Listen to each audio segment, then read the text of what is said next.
Hey guys, I'm Boot. We're in New Jersey, and today we are going to be dispelling the 600-pound lies that have been spread all over the internet, all over television, all over wherever you get your network news.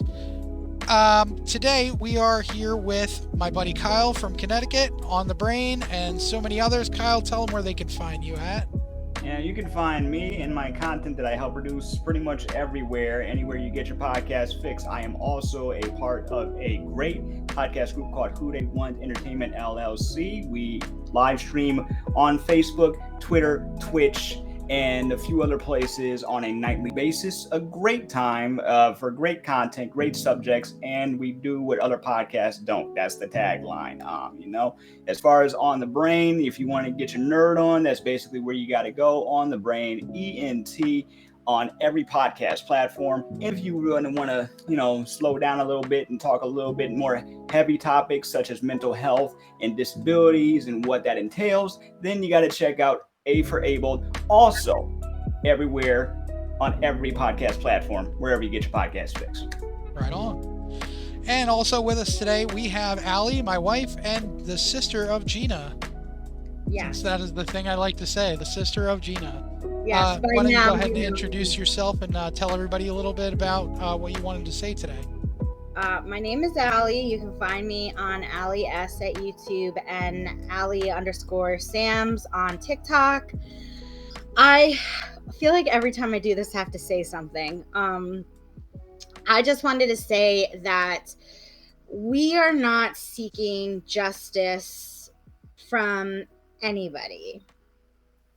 We are posting this, and that alone is the justice that my sister deserves. And we can lay our head down at night knowing that her truth is out there and that her story is out there told the correct way and the right way. And yeah, like that's okay for us. So no matter what happens once this goes out on the internet, no matter what people say, no matter how many people try to twist and turn it, that is not on us. And that's it. So. All right. Well said. Well said. Yeah, absolutely. So today, if you guys have followed up to this point, we are, again, doing it with no commercials. So the timestamps will be with no commercials, just so you know. Start of this video, it says there's this is the second month. It was actually only 2 weeks later. And we'll get a little more into that when we get to the next section. So right off the bat, it was funny that we saw her just ask, "Can I get out?" Yeah. She wasn't asking Beth. She was asking the production team. So it's kind of like, "Can I get out?" Yeah, okay. Wait. Why would she need to ask the production unless they needed to do another take? Right, exactly. Like they had to make sure they got the take. That's why. Yeah, that might have been another take. Yeah, that's very possible. But they made it seem like she was talking to Beth. Right. Mm-hmm. And what did you say, Kyle? You saw? The Vicks, one of her coping mechanisms was Vicks Vapor Rub. Right, yep. right. So when she said she was overwhelmed, I believed it just based on the fact that she did have the Vicks on her. I don't know if they knew about that about that coping mechanism of hers.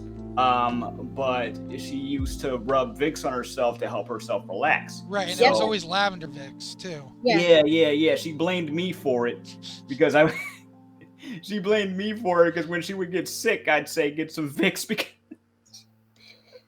That's literally the note that I have down written next to that timestamp was me too. That the Vicks is in direct correlation to what would calm her anxiety down or calm her from going into a full-fledged panic attack in the moment. Yeah, so, and then, besides the fact that this was her seeing my family for the first time, plus cameras as well. Yeah. Gina was not somebody that liked all the attention on her. Right.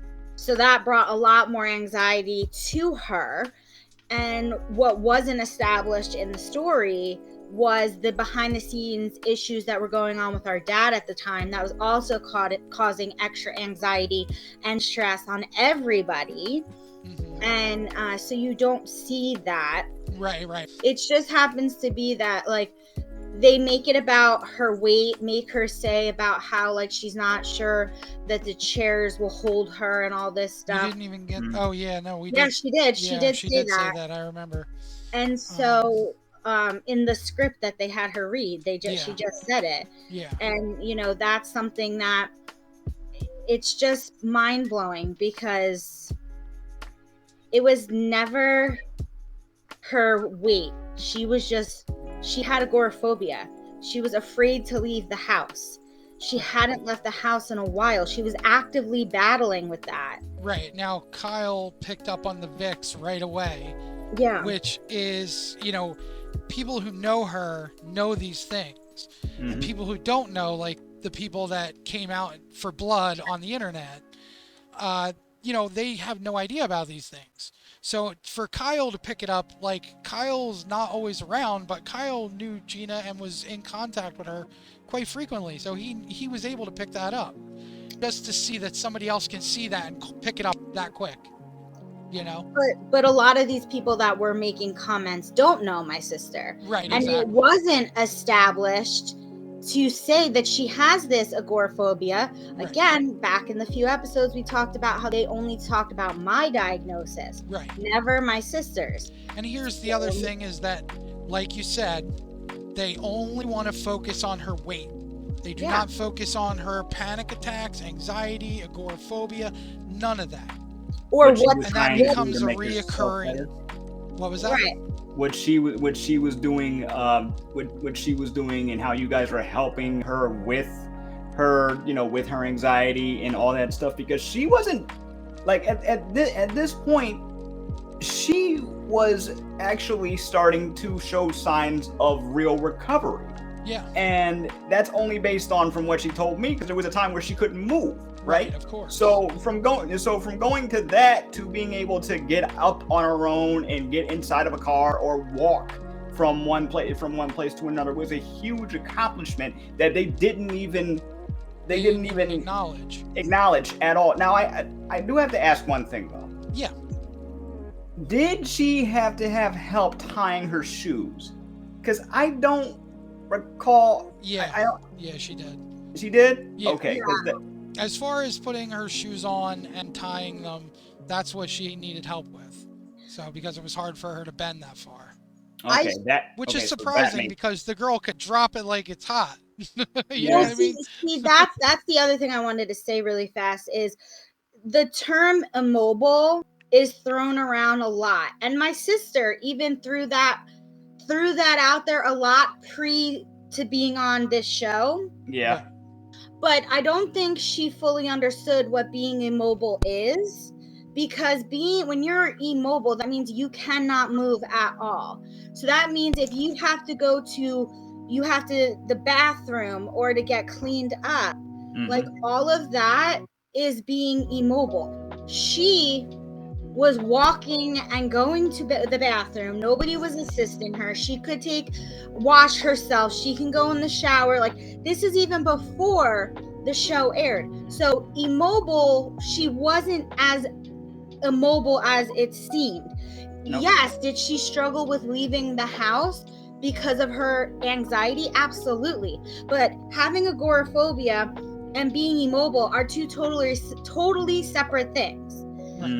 I heard her say a bunch of times, not just like I said in this show, but previously, immobile, I can walk.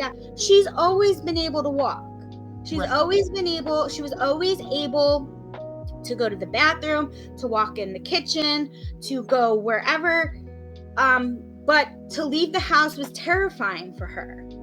And the only way I can describe it is how it was described to me is when you're standing in front of an 18-wheeler truck and it is barreling down at you, and that fear that you're going to get hit, it's like that fight or flight. She was feeling that all the time. And that's that panic and scared feeling she felt leaving the house.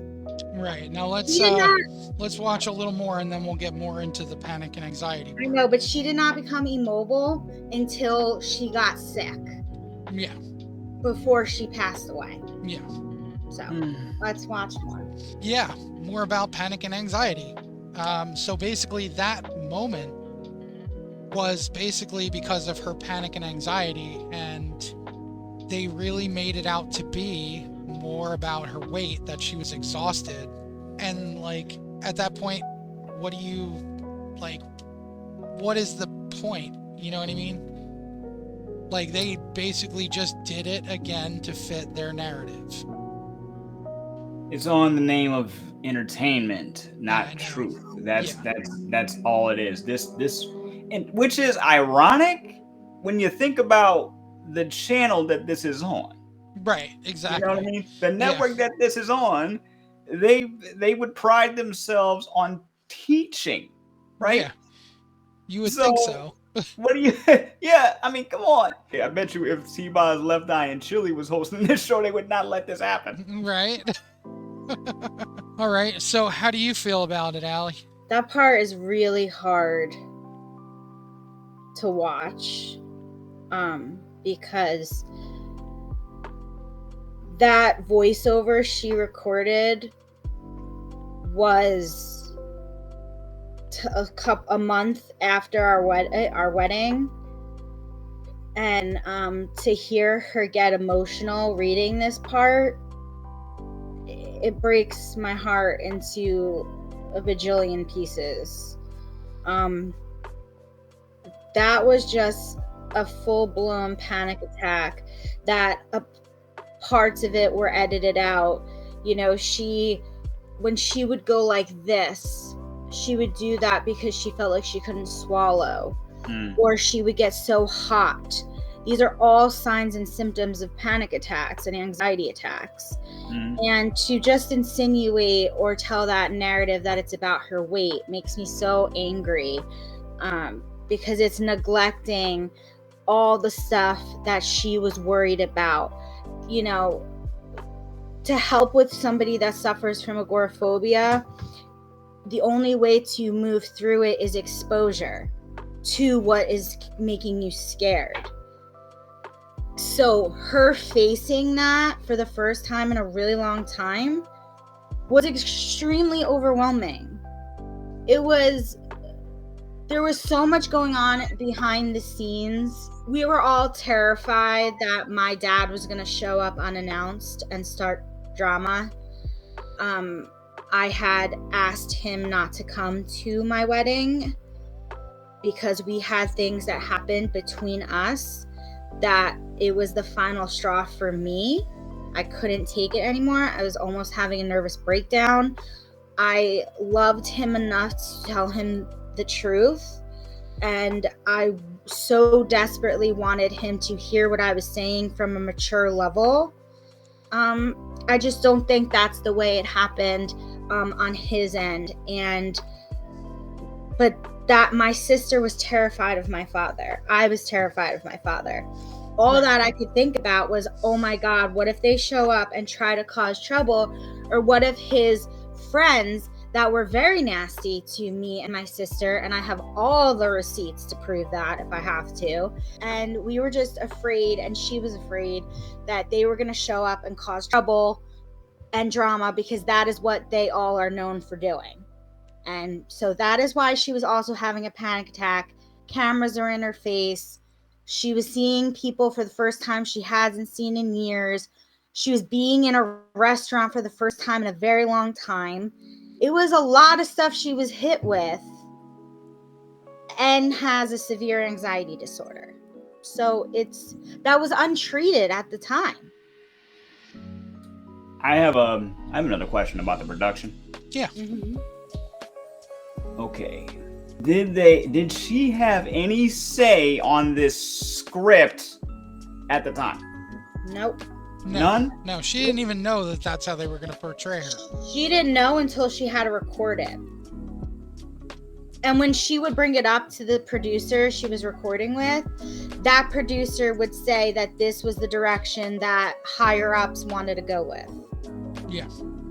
Pretty messed up.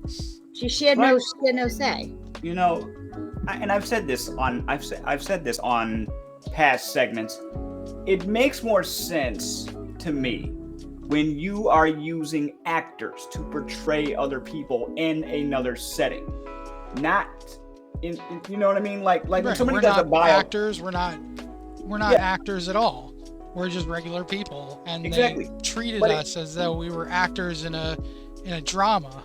yeah, like it makes sense when they do a docu-series or or not a full-fledged documentary, even though you have to be aware of the type you watch anyway, because they don't have any, it doesn't mean that it has to be true. But when you're doing a docu-series or a movie in that sense, then there's certain things that are embellished for that, for that format, right? Of course. This is about somebody's real life, period. You're not using actors, you're using the real person. You're not using sets, you're using the person's real life. You're not depicting something from somebody's life that already happened. This is happening in real time. So Right. it confuses the mess out of me how people can actually consider this to be reality. Yeah.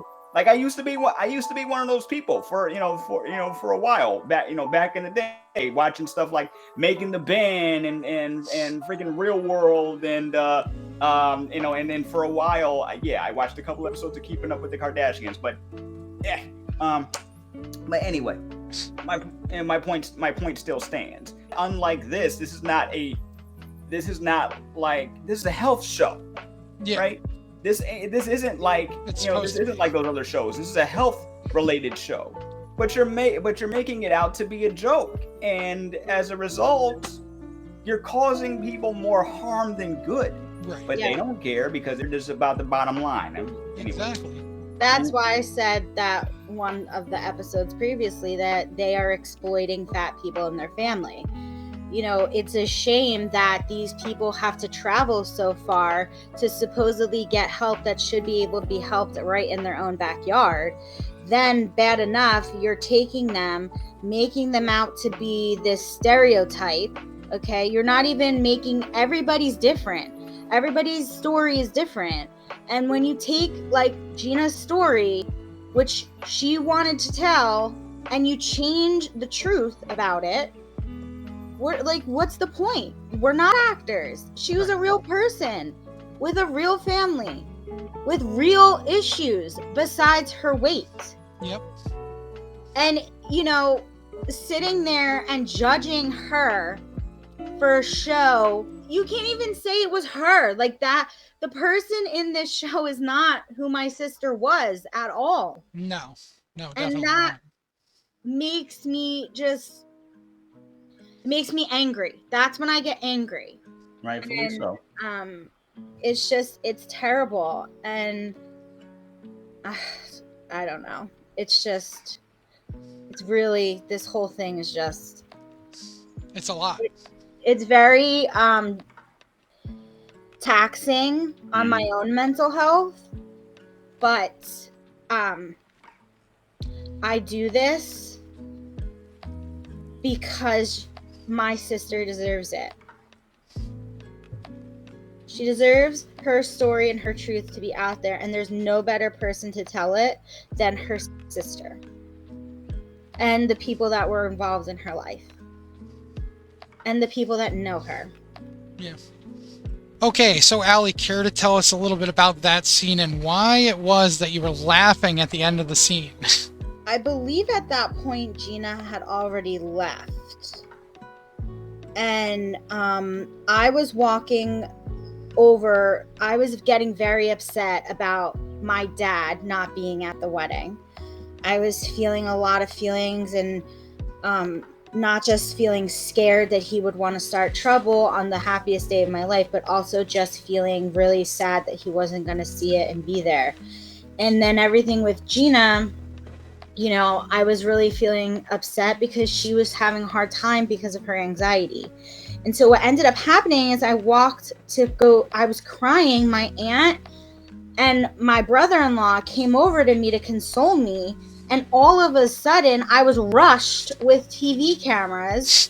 The camera crew literally ran at me. And I'm like, happening. And when I get nervous, I laugh. Right, of course. And they made me say that it was because of Gina. Mhm. And that's why I was also laughing, because it wasn't because of Gina. Right, because They it was a wasn't setup. calling me because I was talking about my dad, genuinely how I was feeling. And I was like, I can't even explain to you what it looked like, because my aunt had her back turned against the camera, but I could see them because they were directly in my it was like, as soon as they saw tears coming down my face, they ran at me. Yeah. And And then you were just kind of like laughing at that moment. And you were like, you're crying and you're laughing because they're coming right at you. And it's also, so like, awkward. they did an interview with me after that, like a quick interview Right. that never made it to the show. But it was just a lot of prompting about my sister. And obviously I was concerned about Gina with her anxiety, but it was twisted due to her weight. Right. Or would have been if it made it in. That's probably why I Yes. didn't make it in, because I didn't mention her weight. Yeah. I probably mentioned her anxiety too much, and that didn't fit their storyline. Or the anxiety of your father possibly showing up, or somebody he knows showing up and starting trouble.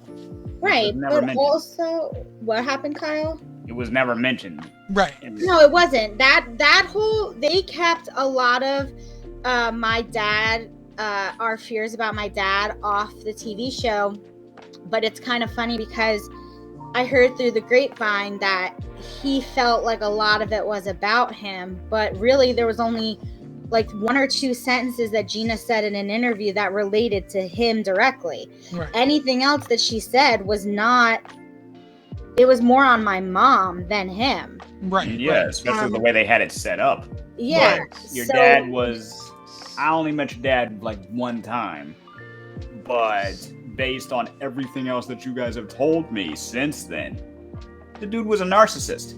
Yeah. So Yeah, I mean, look, my dad is gone, and I'm not gonna talk ill of him, but we had a lot of issues, and he did cause a lot of trauma in my life, but that doesn't take away the fact that I loved him and did care about him, and I just couldn't go on being that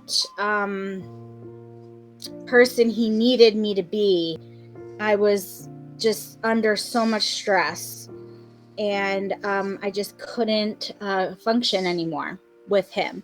And but that's neither here nor there. It just wasn't established. So Right. everything looks like it's, oh my God, because Gina's so fat, she can't make it to my wedding, and blah, blah, blah, blah, blah. Right. Meanwhile, Gina's freaking out about your dad showing up or somebody showing up, and she Or just doesn't want to having be normal- there because. Exactly, and just having normal anxiety. Right. And Exactly. And she was very sick. Right. Oh yeah, that on top of it. yeah, she was really sick. I remember when I got there, she had like, her voice was froggy. Mhm. She Yeah. was just not really feeling up to doing much of anything. She was, she was sick. She was very sick.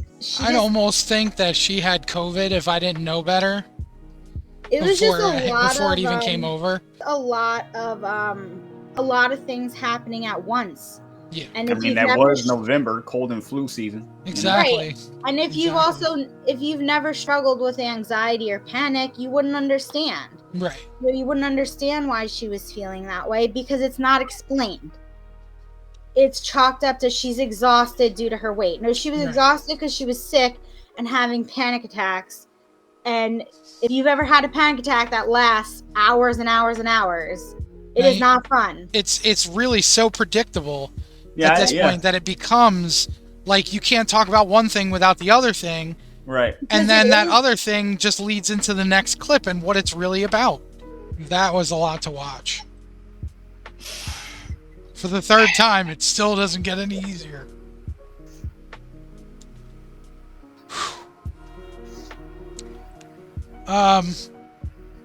Where is my I do? They didn't even get my I do in there. They didn't even get her full speech in there. They just Right? I know. they missed the joke in the. Oh, I know. They missed so many jokes.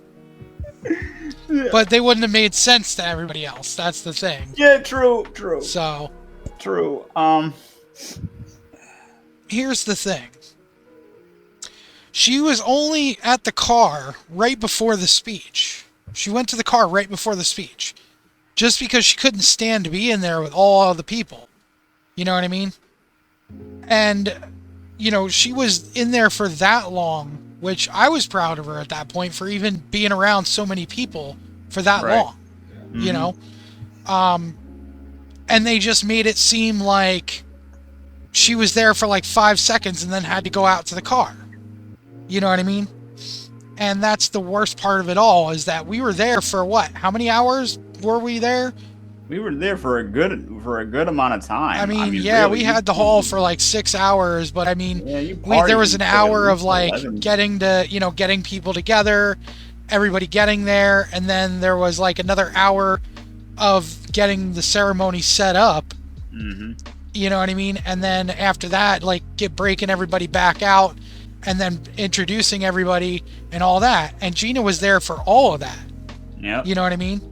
So, and one of the biggest things that she did that we weren't sure if she was going to make it to the wedding because she had such agoraphobia and everything else. And so for her to walk Allie down the aisle was a huge thing. Whew. It's hard not to get emotional about it. It's really... Whew. I remember when I think I was on the phone with her when somebody suggested that your mom and her walk you down the aisle, and seeing that again, even though I had seen it before, like I had seen pictures and I was there for everything, and just that was beautiful, y'all. Seriously, that was beautiful. Your vows were hilarious. I wish they put our vows in there at least. At least, some of them. I didn't even see anybody like they missed a golden opportunity for some humor because that cake topper is the. Oh yeah. The cake topper with Squeak. Is the bride and the groom high-fiving. That is like... Yep, and then Squeak behind us. Yeah, our friend Gail got us that one. Yeah. So, oh man, and I know this.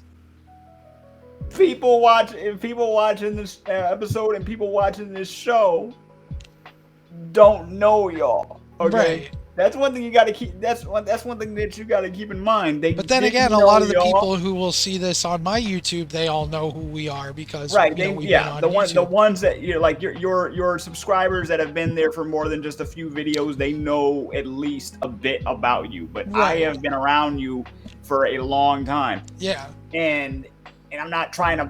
I ain't trying to brag or anything about that. It ain't about me. My point is the way that the way that they had everybody portrayed.